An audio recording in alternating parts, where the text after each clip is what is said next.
പറഞ്ഞ കാര്യം വളരെ നന്നായി. കാരണം ഇപ്പോൾ അവിടെ സഭ നടക്കുന്നുണ്ടാവില്ല. അപ്പോൾ ഈ കാര്യം സംപ്രേഷണം ചെയ്യുന്നു എന്നുള്ളത് വളരെ നല്ല കാര്യമാണ്. എന്താണ് കേരളത്തിൽ നടക്കുന്നതെന്ന് കേന്ദ്ര സർക്കാരിന് മനസ്സിലാക്കാൻ അപ്പോൾ തന്നെ സാധിക്കുമല്ലോ. അത് വളരെ നന്നായി. സർ, ഇവിടെ 500,000 രൂപ നോട്ടുകൾ അസാധുവാക്കിയത് സുപ്രീം കോടതി തന്നെ ഒരു ഘട്ടത്തിൽ ചോദിച്ചു, ഇത് രാജ്യത്തെ ആഭ്യന്തര കലാപത്തിലേക്ക് നയിക്കില്ലേ?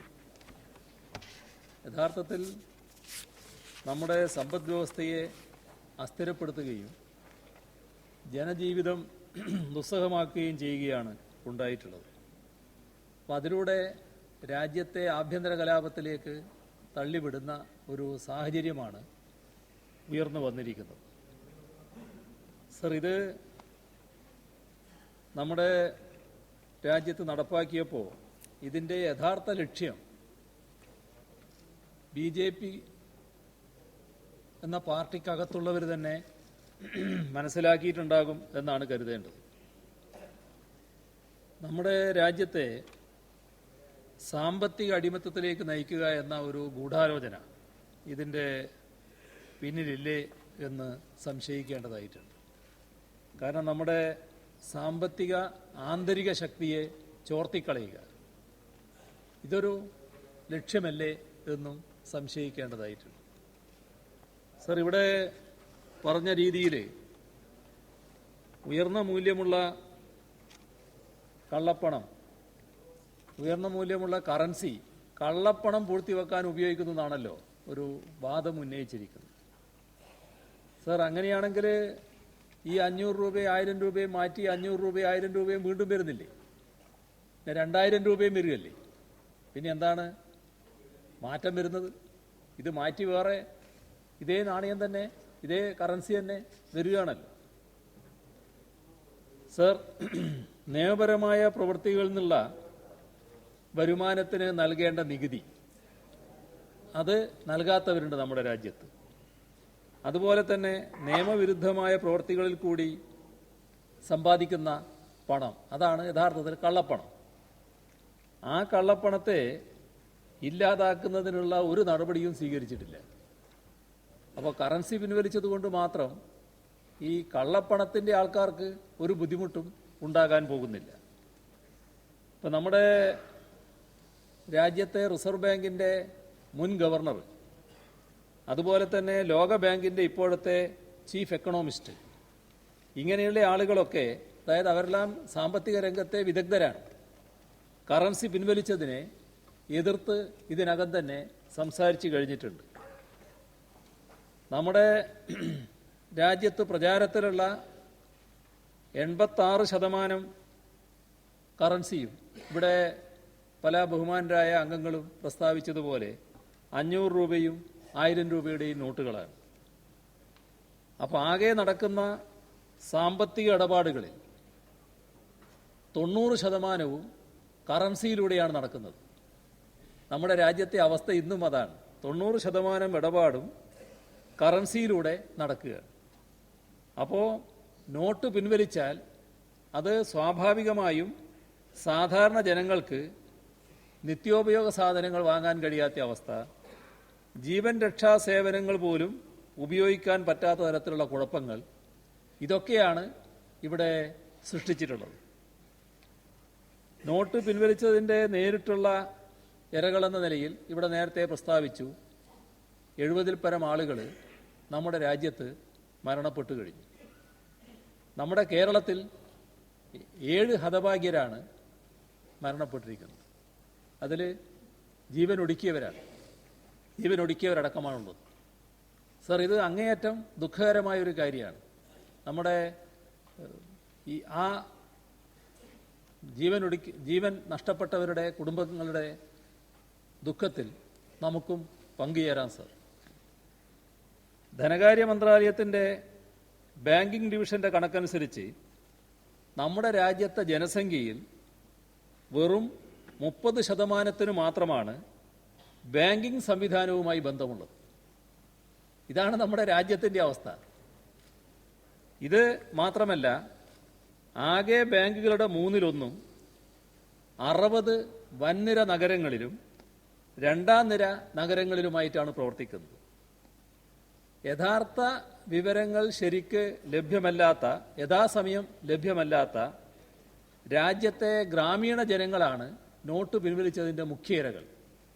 നമ്മുടെ നാട് ഇതിൽ നിന്ന് വ്യത്യസ്തമാണ്, നമുക്കെല്ലാവർക്കും അറിയാം. പക്ഷേ ഇത് രാജ്യത്തെ കണക്കാണ്. രാജ്യത്തിൻ്റെ ഒരു പൊതുവായ സാഹചര്യം ഇങ്ങനെയാണ് നിലനിൽക്കുന്നത്. സർ, എല്ലാ നോട്ടുകൾക്കും മൂല്യമുള്ളത് ബാങ്കിംഗ് സംവിധാനത്തിലുള്ള അടിയുറച്ച വിശ്വാസം കൊണ്ട് മാത്രമാണ്. ഇപ്പോൾ ഇവിടെ പറഞ്ഞു, നേരത്തെ ബഹുമാനായ നമ്മുടെ അംഗം നോട്ട് തന്നെ എടുത്ത് വായിച്ചല്ലോ. ഇതിലെത്രയാണ്? മുല്ലക്കരിയാണ് വായിച്ചത്. മുല്ലക്കരിയാണ് വായിച്ചത്. അത് എടുത്ത് വായിച്ചല്ലോ. എന്താണ് റിസർവ് ബാങ്ക് ഗവർണർ ഒപ്പിട്ട് നൽകിയിട്ടുള്ള വാഗ്ദത്തം?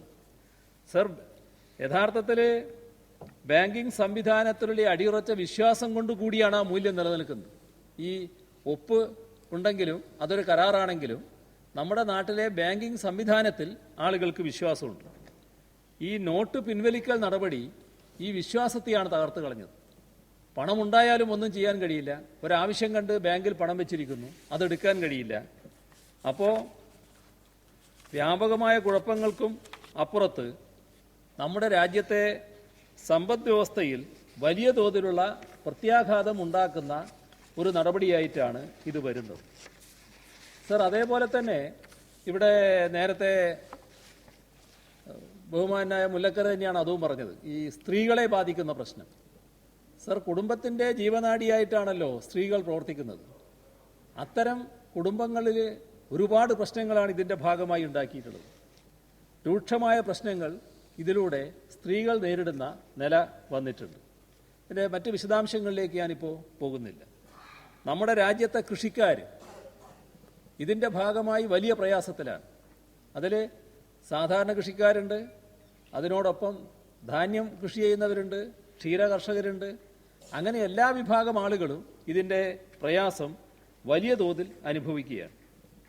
സർ, BJP തെരഞ്ഞെടുപ്പ് ഘട്ടത്തിൽ നടത്തിയ പ്രചരണം രാജ്യത്തിന് പുറത്ത് വലിയ തോതിൽ കള്ളപ്പണം കിടക്കുകയാണ്. ആ കള്ളപ്പണം മുഴുവൻ ഞാൻ പിടിച്ചിങ്ങോട്ട് കൊണ്ടുവരും, എന്നിട്ട് 15 ലക്ഷം വീതം നിങ്ങൾ ഓരോരുത്തരുടെയും അക്കൗണ്ടിൽ നിക്ഷേപിക്കുമെന്നാണ് പറഞ്ഞിരുന്നത്. സർ, എന്തായി കള്ളപ്പണത്തിൻ്റെ കഥ? 900 പേരുടെ ലിസ്റ്റ് തലയണക്കടിയിൽ വെച്ചിട്ട് കിടന്നുറങ്ങുകയാണ്. സുപ്രീം കോടതി ചോദിച്ചു, എന്താണത് നടപടികൾ സ്വീകരിക്കാത്തത്? അതിനെപ്പറ്റി ഒരു നടപടിയും സ്വീകരിക്കാൻ തയ്യാറില്ല. ഇതാണ് സർ നമ്മുടെ നാട്ടിലെ അവസ്ഥ. എന്നാൽ അതേസമയം 1,14,000 കോടി രൂപയുടെ കിട്ടാക്കടം പൊതുമേഖലാ ബാങ്കുകൾ കഴിഞ്ഞ 3 വർഷത്തിനുള്ളിൽ എഴുതി തള്ളിയിട്ടുണ്ട്. ഇപ്പോഴും കോടിക്കണക്കിന് രൂപയുടെ വായ്പകൾ കുടിശ്ശികയായി കിടക്കുകയാണ്. അപ്പോൾ ഇത്തരത്തിൽ കുടിശ്ശിക വരുത്തിയവരുടെ കിട്ടാക്കടം ആരതൊക്കെയാണോ എഴുതി തള്ളിയത് ആ വ്യക്തികളുടെ, വൻകിട കമ്പനികളുടെ പേരുവിവരം എന്താണ് പ്രസിദ്ധീകരിക്കാൻ സർക്കാർ മടി കാണിക്കുന്നത്? അപ്പോൾ ഇതൊക്കെ നമ്മുടെ രാജ്യത്തെ ഒരു പ്രത്യേക രീതിയിലുള്ള കുഴപ്പത്തിലേക്ക് നയിക്കുന്നതിനിടയാക്കിയ നടപടികളാണ് എന്നത് നാം കാണേണ്ടതായിട്ടുണ്ട്.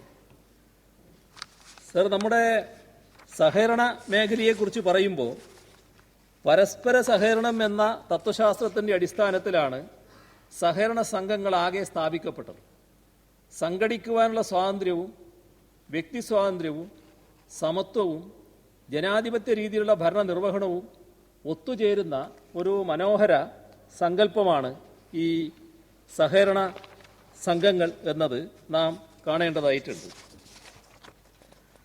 സർ, ഇവിടെ ഇപ്പോഴുള്ള നടപടികൾ നമ്മുടെ സഹകരണ മേഖലയെ ബാധിക്കുന്ന കാര്യങ്ങളുമായി ബന്ധപ്പെടുത്തി നാം പരിശോധിക്കുമ്പോൾ നമുക്ക് കാണാൻ കഴിയുക, അതിൽ ഇപ്പോൾ ഈ തരത്തിൽ നടപടി കേരളത്തിലെ സഹകരണ മേഖലയെ ആകെ തകർക്കുന്നതിനുള്ള അതിൻ്റെ അവസാന ഘട്ടത്തിലുള്ള നടപടിയാണ്.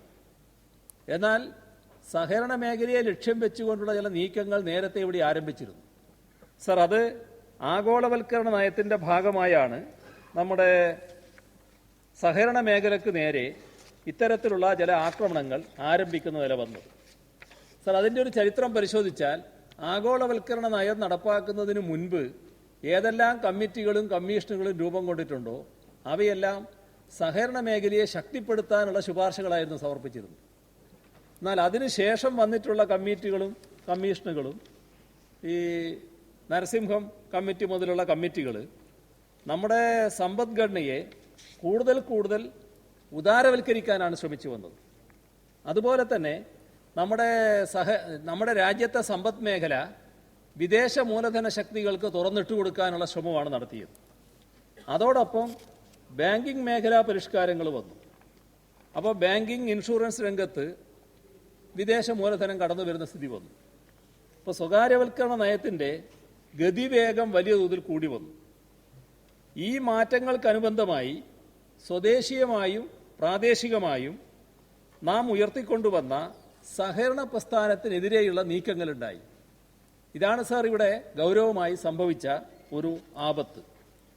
നമ്മുടെ സാമ്പത്തിക രംഗത്തെ ഒരു ജനകീയ ബദൽ എന്ന നിലയിലാണ് സഹകരണ പ്രസ്ഥാനം ശക്തിപ്പെട്ടു വന്നിരുന്നത്. അതിനെ പല രീതിയിലും പ്രതിസന്ധിയിലാക്കുന്ന നടപടികളാണ് ഇത്തരത്തിലുള്ള കമ്മീഷനുകൾ മുന്നോട്ട് വച്ചിരുന്നത്. സർ, ചൗധരി ബ്രഹ്മപ്രകാശ് കമ്മിറ്റി മുതൽ 2013 പ്രകാശ് ബക്ഷി കമ്മിറ്റി വരെ രൂപീകരിച്ചുകൊണ്ട് സഹകരണ മേഖലയുടെ അടിത്തറക്കെതിരെയുള്ള ചില നീക്കങ്ങൾ ഉണ്ടായിട്ടുണ്ട്. ഇതിൽ രഘുറാം ജി രാജൻ, നമുക്ക് നല്ലതുപോലെ നിശ്ചയമുള്ള പേരാണ് ഇപ്പോൾ അത്. രഘുറാം ജി രാജൻ ചെയർമാനായി 2007 ഒരു സാമ്പത്തിക മേഖലാ പരിഷ്കരണ കമ്മിറ്റി രൂപീകരിച്ചു. അപ്പോൾ ആ കമ്മിറ്റിയുടെ ശുപാർശ ബാങ്കിംഗ് മേഖല കൂടുതൽ ഉദാരവൽക്കരണത്തിന് വിധേയമാക്കണമെന്നായിരുന്നു. മാത്രമല്ല, ലാഭത്തിൽ പ്രവർത്തിക്കുന്ന സഹകരണ ബാങ്കുകളെ സംയോജിപ്പിച്ച് ലോക്കൽ ഏരിയ ബാങ്കുകൾ ഉണ്ടാക്കണമെന്നും ഒരു നിർദ്ദേശമുണ്ടായിരുന്നു. സർ, അതോടൊപ്പം തന്നെ നഷ്ടത്തിൽ പ്രവർത്തിക്കുന്ന സഹകരണ ബാങ്കുകളെ അടച്ചുപൂട്ടണമെന്നും ഈ കമ്മിറ്റി നിർദ്ദേശിച്ചിരുന്നു. ഇദ്ദേഹമാണ് പിന്നീട് നമ്മുടെ റിസർവ് ബാങ്കിൻ്റെ ഗവർണറായി വന്നത്. IMFന്റെ മുഖ്യ സാമ്പത്തിക വിദഗ്ധനെന്ന നിലയിൽ ആഗോളവൽക്കരണ നയങ്ങൾ നടപ്പാക്കാൻ നല്ല താല്പര്യമുള്ള ഒരാൾ തന്നെയായിരുന്നു RBIയുടെ ഗവർണർ രഘുറാം രാജൻ എന്ന് ആ ഘട്ടത്തിൽ തന്നെ പ്രസിദ്ധമായിരുന്നു. അപ്പോൾ അദ്ദേഹം തയ്യാറാക്കി സമർപ്പിച്ച സാമ്പത്തിക മേഖലാ പരിഷ്കാരത്തെ സംബന്ധിച്ച റിപ്പോർട്ട് നടപ്പാക്കാനാണ് അദ്ദേഹം RBI ഗവർണറായ ഘട്ടത്തിൽ നടപടികൾ സ്വീകരിച്ചത്. നമ്മുടെ സ്വദേശീയമായതും ഇന്ത്യയിലെ 70% വരുന്ന ഗ്രാമീണർക്കും കർഷകർക്കും സാമ്പത്തിക അത്താണിയായിട്ടാണ് സഹകരണ മേഖല പ്രവർത്തിക്കുന്നത്. ആ സഹകരണ സംഘങ്ങളെയും ബാങ്കുകളെയും പ്രതിസന്ധിയിലാക്കുന്ന നയമാണ് ഉയർത്തിക്കൊണ്ടുവന്നത്. ഗ്രാമീണ മേഖലയിലേക്ക് സാങ്കേതിക വിദ്യകളെ മറയാക്കി വിദേശ സ്വകാര്യ ബാങ്കുകളെ കൊണ്ടുവരിക എന്നൊരു അജണ്ടയും ഇതിൻ്റെ കൂടെ വന്നു. നമ്മുടെ രാജ്യത്തിലെ ജനതയെ വിദേശ മൂലധന ശക്തികൾക്ക് അടിയറ വെക്കുക എന്ന ഒരു ഉദ്ദേശമാണ് ഈ അജണ്ടയുടെ പിന്നിൽ ഉണ്ടായത്. സർ, അതിന് വിവിധ രീതികൾ ഈ ഘട്ടത്തിൽ സ്വീകരിച്ചു വന്നിരുന്നു. സഹകരണ ബാങ്കിംഗ് മേഖലയുടെ അടിത്തറയാണ് പ്രാഥമിക കാർഷിക സഹകരണ സംഘങ്ങൾ. ഈ പ്രാഥമിക കാർഷിക സഹകരണ സംഘങ്ങളെ ജില്ലാ സഹകരണ ബാങ്കുകളുടെ ബിസിനസ് കറസ്പോണ്ടന്റ് ആക്കണമെന്ന് പ്രകാശ് ബക്ഷി കമ്മിറ്റിയുടെ നിർദ്ദേശം വന്നു. ഇതും ആ അജണ്ടയുടെ ഭാഗമായിരുന്നു. നമ്മളിതൊന്നും അംഗീകരിച്ചിട്ടില്ല. കേരളത്തിൽ ഈ കാര്യം നടപ്പാക്കാൻ നമ്മൾ പുറപ്പെട്ടിട്ടില്ല. പക്ഷേ ഈ അജണ്ടയുടെ ഭാഗമായിട്ടായിരുന്നു ഈ നിർദ്ദേശം വന്നത്. ഇതിനെയെല്ലാം കേരളത്തിലെ സഹകരണ മേഖല പ്രതിസന്ധിയിലാകുന്ന എല്ലാ നിർദ്ദേശങ്ങളെയും നമ്മൾ ഒറ്റക്കെട്ടായാണ് നിർത്തിയിട്ടുള്ളത്. അതിൽ ഏത് പക്ഷം എന്നൊരു വ്യത്യാസം ഉണ്ടായിട്ടില്ല. ഭരണപക്ഷം ഏത് കൂട്ടിരുന്നാലും പ്രതിപക്ഷത്ത് ഏത് കൂട്ടിരുന്നാലും ഒരേ നിലപാട് ഇക്കാര്യത്തിൽ കേരളത്തിലെ സഹകരണ മേഖലയുടെ താല്പര്യം സംരക്ഷിക്കുന്നതിന് വേണ്ടി സ്വീകരിക്കുകയും അതിനെ എതിർക്കുകയും ചെയ്തിട്ടുണ്ട്. സഹകരണ മേഖലയുടെ രക്ഷക്കുതകുന്ന നടപടികളാണ് സ്വീകരിച്ചത്. അപ്പോൾ അത്തരം നിലപാടിൻ്റെ ഭാഗമായിട്ടാണ് ഇത്തരം നിർദ്ദേശങ്ങളെയൊക്കെ നമുക്കിവിടെ എതിർത്ത് തോൽപ്പിക്കാൻ കഴിഞ്ഞത്. അതിനുശേഷമാണ് നചികേത് മോർ കമ്മിറ്റി, ആ കമ്മിറ്റിയുടെ നിർദ്ദേശം വരുന്നത്. അത് ഗ്രാമങ്ങളിൽ ചെറുകിട ബാങ്കുകൾ അനുവദിക്കണമെന്ന് നിർദ്ദേശിച്ചു. ഇപ്പോൾ ഗ്രാമീണരായ ജനങ്ങൾക്ക് ആവശ്യമായ ഇൻഷുറൻസ്, നിക്ഷേപം, വായ്പ തുടങ്ങിയ എല്ലാ സേവനങ്ങളും ഇത്തരം ചെറുകിട ബാങ്കുകളിലൂടെ ലഭ്യമാക്കണം എന്ന നിർദ്ദേശം. ഇത് റിസർവ് ബാങ്ക് ഇന്ത്യയിൽ പേയ്മെന്റ് ബാങ്കുകൾക്കും ചെറുകിട ബാങ്കുകൾക്കും അനുമതി നൽകുന്നിടത്തേക്ക് എത്തിച്ചു. ഈ നീക്കത്തിന് ലക്ഷ്യവും സഹകരണ മേഖലയെ ലക്ഷ്യമിട്ടുകൊണ്ടായിരുന്നു, സഹകരണ മേഖലയെ തകർക്കലായിരുന്നു. അപ്പോൾ വിദേശ സ്വദേശ മുതലാളിമാർ ചേർന്നുണ്ടാക്കിയ കമ്പനികൾക്ക് പെട്ടിക്കടകൾ പോലെ ബാങ്കുകൾ തുടങ്ങാൻ അനുമതി കൊടുത്തു. സർ അംബാനി, സാങ്വി, ഗോദറേജ് ഇവരെല്ലാം അടങ്ങുന്ന കുത്തക മുതലാളി സംഘത്തിന് 11 പേയ്മെന്റ് ബാങ്കുകൾ, 10 ചെറുകിട ബാങ്കുകൾ അനുവദിച്ച് നൽകി. ഇതിൽ ഇന്ത്യ പോസ്റ്റ് അടക്കം ചില പൊതുമേഖലാ സ്ഥാപനങ്ങളും ഉണ്ടായിരുന്നു. ഇന്ത്യയിലെ 5 ലക്ഷത്തിലേറെ ഗ്രാമീണ ശൃംഖലയുള്ള ഇന്ത്യ പോസ്റ്റുകളായി ചേർന്ന് പേയ്മെന്റ് ബാങ്ക് തുടങ്ങാനുള്ള താൽപ്പര്യം ലോക ബാങ്ക് അറിയിച്ചിരുന്നു. അപ്പോൾ എത്രമാത്രം ആഴത്തിലാണ് കാര്യങ്ങൾ പോയിരുന്നത് എന്ന് നമ്മൾ നോക്കണം. ഇവിടെയുള്ള ഏതെങ്കിലും ഒരു ആലോചനയുടെ ഭാഗമായിട്ട് മാത്രം സംഭവിച്ചതല്ല, ലോക ബാങ്കിൻ്റെ കൂടി ഇടപെടലിലൂടെ വന്നൊരു കാര്യമായിരുന്നു ഇത്. അപ്പോൾ നിലവിലെ സാഹചര്യത്തിൽ പുതുതായി രൂപം കൊണ്ട സ്വകാര്യ പേയ്മെന്റ് ബാങ്കുകൾക്കും ചെറുകിട ബാങ്കുകൾക്കും നമ്മുടെ രാജ്യത്ത് ചുവടുറപ്പിക്കണം. അതിന് സഹകരണ ബാങ്കുകളാണ് ഇപ്പോൾ ഗ്രാമീണ മേഖലയിൽ ശക്തമായിട്ട് നിൽക്കുന്നത്. ആ ഗ്രാമീണ മേഖലയിൽ ശക്തമായിരിക്കുന്ന സഹകരണ ബാങ്കുകളെ ദുർബലപ്പെടുത്തണം, എന്നാലേ ഇവർക്ക് ഗ്രാമീണ രംഗത്തേക്ക് കടന്നു ചെല്ലാൻ പറ്റും.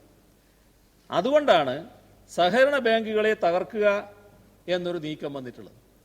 സർ, ഇതിൻ്റെ പിന്നിൽ ആഗോള ഗൂഢാലോചനയുണ്ടോ എന്നുകൂടി സംശയിക്കേണ്ടതാണ്. കേവലമായ ഇവിടുത്തെ ഒരു ആലോചന മാത്രമാണ് എന്ന് ധരിക്കാൻ പറ്റില്ല. അപ്പോൾ നിലവിലുള്ള കേന്ദ്ര സർക്കാരിനെയും ഭരണാധികാരികളെയും പ്രലോഭിപ്പിക്കാനുള്ള എളുപ്പവഴി ദേശീയത, ഭീകരവാദം, കള്ളപ്പണം ഇങ്ങനെയെല്ലാമുള്ള കാര്യങ്ങൾ ഇതിൻ്റെ കൂടെ കൂട്ടിക്കെട്ടുക, അങ്ങനെ ഈ നടപടികൾ ഇതിൻ്റെ മറവിൽ നടപ്പിലാക്കുക, ഇതാണ് ഇവിടെ സ്വീകരിച്ചിട്ടുള്ളത്. സർ, ഈ നോട്ടുകൾ നിരോധിച്ചതിലൂടെ 500-ഉം 1000-ഉം നോട്ടുകൾ നിരോധിച്ചതിലൂടെ ഏറ്റവും വലിയ വാഗ്ദാന ലംഘനമാണല്ലോ നമ്മുടെ രാജ്യത്ത് സംഭവിച്ചിരിക്കുന്നത്. കേന്ദ്ര സർക്കാരും റിസർവ് ബാങ്കും ആണല്ലോ ഏറ്റവും വലിയ വാഗ്ദാന ലംഘകരായി മാറിയിരിക്കുന്നത്. ഓരോരുത്തരും അധ്വാനിച്ചുണ്ടാക്കിയ പണം ഉപയോഗിക്കുന്നതിന് കഴിയാത്ത അവസ്ഥയാണല്ലോ വന്നു ചേർന്നിട്ടുള്ളത്. സർ, അവിടെ ഭരണഘടനാപരമായ പൗരന്റെ മൗലികാവകാശവും തുല്യനീതിയും നിഷേധിക്കപ്പെടുകയാണ്. അതാണിവിടെ നേരത്തെ ആർട്ടിക്കിൾ 300A എന്നൊക്കെയുള്ളത് ബഹുമാനായ മുൻ മുഖ്യമന്ത്രിയും പ്രതിപക്ഷ നേതാവും ഒക്കെ സൂചിപ്പിച്ച കാര്യങ്ങൾ. Banking regulation act, negotiable instrument act ഇതെല്ലാം ഉറപ്പു നൽകുന്ന പരിരക്ഷയുണ്ട്. അത് ഉറപ്പു നൽകാൻ ബാധ്യതപ്പെട്ടതാണ് ഭരണകൂടം. ആ ഭരണകൂടം തന്നെ ഇത് ലംഘിക്കുകയാണ്. അപ്പോൾ രാജ്യത്തെ അരാജകത്വത്തിലേക്ക് തള്ളിവിടുന്ന ഒരു നിലയാണ് വന്നു ചേർന്നിട്ടുള്ളത്. അത് ഗവൺമെന്റ് തന്നെ സൃഷ്ടിക്കുന്നു എന്നതാണ് ഇവിടുത്തെ ദുഃഖകരമായ വശം. നമ്മുടെ മറ്റ് ബാങ്കുകളെയോ ധനകാര്യ സ്ഥാപനങ്ങളെയോ പോലെ വെറുമൊരു പണമിടപാട് സ്ഥാപനങ്ങളായല്ല കേരളത്തിലെ സഹകരണ മേഖല വളർന്നു വന്നിട്ടുള്ളത്. കേരളത്തിലെ ജനങ്ങളുടെ ജീവിതവും ജീവനവുമായി അഭേദ്യ ബന്ധം പുലർത്തുന്നതും KYC തുടങ്ങിയ സാങ്കേതിക സങ്കേതങ്ങൾക്കുപരിയായി തന്നെ ഓരോ ഉപഭോക്താവിനെയും നേരിട്ടറിയാവുന്നതുമാണ് ഈ മേഖല. നിലവിലുള്ള ആധുനിക സാങ്കേതിക വിദ്യകളുടെ കൃത്യമായ ഉപയോഗം ഉറപ്പുവരുത്തി ജനോപകാരപ്രദമായി പ്രവർത്തിക്കുന്ന സംവിധാനമായി സാങ്കേതിക സാക്ഷരതയില്ലാത്തവർക്കും കൈത്താങ്ങായി പ്രവർത്തിക്കുന്ന രീതിയിൽ സഹകരണ പ്രസ്ഥാനത്തെ കെൽപ്പുള്ളതായി മാറ്റാൻ നമുക്ക് സാധിക്കും. സ്വകാര്യ ന്യൂ ജനറേഷൻ ബാങ്കുകൾക്ക് കൃത്യമായ ബദൽ എന്ന തരത്തിൽ സഹകരണ മേഖലയാണ് നമ്മുടെ നാട്ടിൽ നിലനിൽക്കുന്നത്. അപ്പോൾ ഇതിനെല്ലാം ഉതകുന്ന നടപടികൾ സർക്കാർ ശക്തമായി തന്നെ സ്വീകരിക്കുകയും ചെയ്യും. ഇപ്പോൾ ഉണ്ടായിട്ടുള്ള ഗുരുതരമായ അവസ്ഥ ഇത് എത്രമാത്രം വലിയ ആഘാതമാണ് ജനങ്ങളുടെ ജീവിതത്തിൽ ഉണ്ടാക്കിയത് എന്നത് ഞാൻ വിശദീകരിക്കേണ്ടതായിട്ടില്ല. ഇവർ അനിശ്ചിതമായി ക്യൂ നിന്ന് തളർന്നു വീണ മരിച്ച കാര്യം ബഹുമാനായ പ്രതിപക്ഷ നേതാവ് ഇവിടെ പറയുകയുണ്ടായി. അപ്പോൾ ഈ അവസ്ഥ തുടരാൻ ഒരു തരത്തിലും അനുവദിക്കാൻ പറ്റില്ല. ഇപ്പോൾ കേന്ദ്ര സർക്കാർ നിയോഗിച്ച വൈദ്യനാഥൻ കമ്മിറ്റി റിപ്പോർട്ട് എല്ലാ അർത്ഥത്തിലും സഹകരണ മേഖലയെ ദോഷകരമായി ബാധിക്കുന്നതായിരുന്നു. സഹകരണ മേഖലയുടെ അന്തഃസത്തയെ താർക്കും തരത്തിലുള്ള ഉള്ളടക്കമായിരുന്നു ആ റിപ്പോർട്ടിനുണ്ടായിരുന്നത്. ഇത് പുറത്തു വന്ന സമയത്ത് വളരെ ശക്തമായ ഭിന്നാഭിപ്രായത്തിൽ നിൽക്കുന്ന രണ്ട് മുന്നണികളാണ് LDFും UDFും. പക്ഷേ ഈ കാര്യത്തിൽ ഒരേ നിലയിലാണ്, ഒരേ സ്വരത്തിലാണ് രണ്ട് മുന്നണികളും സംസാരിച്ചിരുന്നത്. അതിന് സമാനമായ സാഹചര്യം തന്നെയാണ് ഇന്നും ഉയർന്നു വന്നിരിക്കുന്നത്. സഹകരണ മേഖലയുടെ അസ്ഥിവാരം തോണ്ടാനുള്ള നടപടികളാണ് കേന്ദ്ര ഗവൺമെൻറ് സ്വീകരിച്ചിരിക്കുന്നത്. അപ്പോൾ അതിനെതിരെ ഒറ്റക്കെട്ടായി നിൽക്കുക എന്നത് തന്നെയാണ് ഏറ്റവും പ്രധാനം. ഫെഡറൽ തത്വങ്ങൾ പാലിക്കാൻ ബാധ്യതപ്പെട്ട കേന്ദ്ര സർക്കാർ എന്നാൽ ആ ഫെഡറൽ തത്വങ്ങളോട് ഒരു മാന്യതയും പുലർത്തില്ല എന്നതാണ് നമുക്ക് കാണാൻ സാധിക്കുക. സർ, ഉത്തമമായ കേന്ദ്ര സംസ്ഥാന ബന്ധങ്ങൾ പുലർത്തിപ്പോരണം. നമ്മുടെ സഹകരണം എന്നത് സാധാരണഗതിയിൽ ഒരു സംസ്ഥാന വിഷയം കൂടിയാണ്. എന്നാൽ ഈ ഉത്തമമായ കേന്ദ്ര സംസ്ഥാന ബന്ധങ്ങൾ പുലർത്തിപ്പോരുന്നതിലൊന്നിലും താല്പര്യമില്ല എന്ന നിലയാണ് കേന്ദ്ര ഗവൺമെൻറ് സ്വീകരിച്ചു പോകുന്നത്. സഹകരണ സ്ഥാപനങ്ങളെ പ്രവർത്തനരഹിതമാക്കുന്ന നയമാണ് കേന്ദ്ര സർക്കാർ സ്വീകരിക്കുന്നത്. ഇവിടെ ജനാധിപത്യ രീതിയിലുള്ള അംഗത്വം, അംഗങ്ങളുടെ സാമ്പത്തിക പങ്കാളിത്തം, സ്വതന്ത്രമായ പ്രവർത്തനം ഇതെല്ലാം ഭരണഘടന അടിവരയിട്ട് വ്യക്തമാക്കുന്നുണ്ട് ഈ സഹകരണ സംഘങ്ങളുടെ കാര്യത്തിൽ. എന്നാൽ അതെല്ലാം തീർത്തും ലംഘിക്കുന്ന നിലപാടാണ് ഇവിടെ സ്വീകരിച്ചിട്ടുള്ളത് എന്ന് നാം കാണേണ്ടതായിട്ടുണ്ട്. സർ, നമ്മുടെ രാജ്യത്തിലെ സഹകരണ പ്രസ്ഥാനത്തിന് 111 വർഷത്തെ ചരിത്രമുണ്ട്. സർ, ഇവിടെ കേരളം ആദ്യം ഇങ്ങനെയല്ലല്ലോ ഉള്ളത്, 2-3 ഖണ്ഡങ്ങളായിട്ടാണല്ലോ ഉണ്ടായിരുന്നത്. അപ്പോൾ നമ്മുടെ സംസ്ഥാനത്ത് സഹകരണ മേഖല എങ്ങനെയാണ് ഉയർന്നു വന്നത്? സർ, സഹകരണ സംഘങ്ങൾ ഉയർന്നു വന്നത് ദേശീയ പ്രസ്ഥാനത്തിൻ്റെ ഭാഗമായിട്ട് കൂടിയാണ്. ദേശീയ പ്രസ്ഥാനത്തിൻ്റെ ഭാഗം മാത്രമല്ല, നവോത്ഥാന നായകരും ഇതിൽ പങ്കുവച്ചിരുന്നു. ഇത് ഏറ്റവും അധികം ജനങ്ങളുമായി ബന്ധപ്പെട്ട് നിന്ന ഒരു പ്രസ്ഥാനമാണ് ഈ സഹകരണ സംഘം. സർ, 1925 കൂലിവേലക്കാരുടെ സംഘം നമ്മുടെ സംസ്ഥാനത്ത്, ഇന്നിപ്പോൾ എല്ലാവർക്കും അറിയാം, ഊരാളുങ്കൽ കോപ്പറേറ്റീവ് സൊസൈറ്റി എന്ന് പറഞ്ഞാൽ എല്ലാവർക്കും അറിയാം, ഊരാളുങ്കൽ ലേബർ കോൺട്രാക്ട് സൊസൈറ്റി എന്ന് പറഞ്ഞാൽ എല്ലാവർക്കും അറിയാം. എന്നാൽ ആത്മവിദ്യാ സംഘം എന്നൊരു സംഘം വാഗ്ബടാനന്ദ ഗുരു നേതൃത്വം കൊടുത്തുകൊണ്ട് പ്രവർത്തിച്ചിരുന്നു. അത് അക്കാലത്ത് അന്ധവിശ്വാസത്തിനും അനാചാരത്തിനും എതിരായി പ്രവർത്തിക്കുന്നതായിരുന്നു. അന്ധവിശ്വാസത്തിനും അനാചാരത്തിനും എതിരെ പ്രവർത്തിക്കുന്ന അവർക്ക് വലിയ പീഡനങ്ങൾ വന്നു. അപ്പോൾ അതിനുള്ള 14 പേരെ ചേർത്തുകൊണ്ടാണ് ഇപ്പോൾ നമ്മൾ വളരെ പ്രശസ്തമായി കാണുന്ന ഈ ഊരാളുങ്കൽ ലേബർ കോൺട്രാക്ട് സൊസൈറ്റിക്ക് അന്ന് അതിൻ്റെ പേര് കൂലിവേലക്കാരുടെ സംഘമാണ്. ആ കൂലിവേലക്കാരുടെ സംഘത്തിന് വാഗ്ബടാനന്ദൻ നേതൃത്വം കൊടുക്കുന്നത്, രൂപീകരിക്കുന്നു. സർ, കേരളത്തിലെ സഹകരണ മേഖലയുടെ വളർച്ചയുടെ ഒരു രീതി പരിശോധിക്കാൻ ഇതിനെ എടുത്താലും മതി. അന്ന് 1925 14 ആളുകളാണ് ബന്ധപ്പെട്ടിരുന്നെങ്കിൽ ഇന്ന് പ്രത്യക്ഷമായും പരോക്ഷമായും ഒക്കെ കൂടി എടുത്താൽ ഒരു 50,000 പേരുണ്ടാവും അതുമായിട്ട് ബന്ധപ്പെട്ട് പ്രവർത്തിക്കുന്നവർ. ഇത്തരത്തിൽ വളർന്നു വന്നതാണ് കേരളത്തിലെ സഹകരണ മേഖല. സർ, ആദ്യഘട്ടത്തിൽ ഐക്യനാണയ സംഘം, അത് ദേശീയ പ്രസ്ഥാനത്തിൻ്റെ ഭാഗമായി പ്രവർത്തിച്ചവർ ഓരോ പ്രദേശത്തും സഹകരണ മേഖല വളർത്തുന്നതിന് വേണ്ടി സ്വീകരിച്ച നടപടികളാണ്, അതിൻ്റെ ഭാഗമായി രൂപം കൊണ്ട സംഘടനകളാണ്. സർ, നമ്മുടെ ഇവിടെ 1946 തന്നെ 1669 സംഘങ്ങൾ ഉണ്ടായിട്ടുണ്ട്. 32 ലക്ഷം രൂപ ഷെയർ ക്യാപിറ്റലായിട്ടും ഈ 1946 ഉണ്ടായിരുന്നു.